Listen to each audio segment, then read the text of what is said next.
നമുക്കൊന്നും ഒരിക്കലും ഒരു പ്രെഡിക്റ്റ് ഈ സിനിമയുടെ ഒരു മാജിക് റെസിപ്പിയാണ്.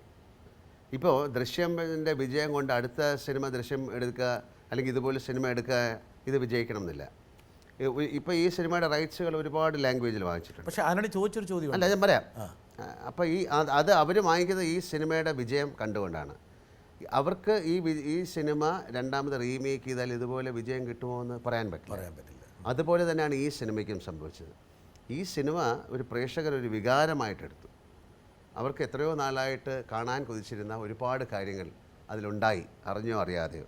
അത് അക്സെപ്റ്റൻസാണ്. പിന്നെ ഒരു കാര്യം കമ്മ്യൂണിക്കേറ്റ് ചെയ്യാൻ പറ്റി.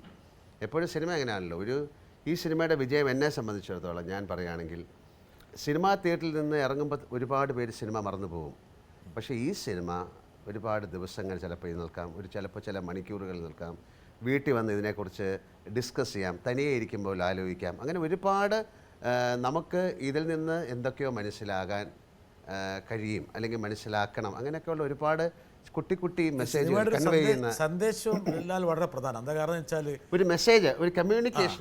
സത്യം പറയുക എന്നുള്ളതല്ല ജീവിതത്തിലെ പ്രധാനപ്പെട്ട ലക്ഷ്യം. നീതി നടപ്പാക്കുക എന്നുള്ളത്. നീതിയും സത്യം തമ്മിൽ പലപ്പോഴും ചില വ്യത്യാസങ്ങൾ ഉണ്ടാകാം. ഞാനതിനകത്ത് സൂക്ഷ്മമായി നിരീക്ഷിച്ചൊരു കാര്യമാണ്. ഒരു പക്ഷേ കള്ളം പറയാൻ വേണമെങ്കിൽ ഒരു ന്യായം വേണം ഒരാൾക്ക് ഉണ്ടാകാം, അല്ലെങ്കിൽ സത്യം പറയാതിരിക്കാൻ ഒരു ന്യായമുണ്ടാകാം. അല്ല, അങ്ങനെയാണല്ലോ പറയുന്നതും. അതൊരു നീതിക്ക് വേണ്ടി ഒരു കള്ളം പറയുന്നതിൽ തെറ്റില്ല എന്നാണ് ഇവിടെ സംഭവിച്ചത്.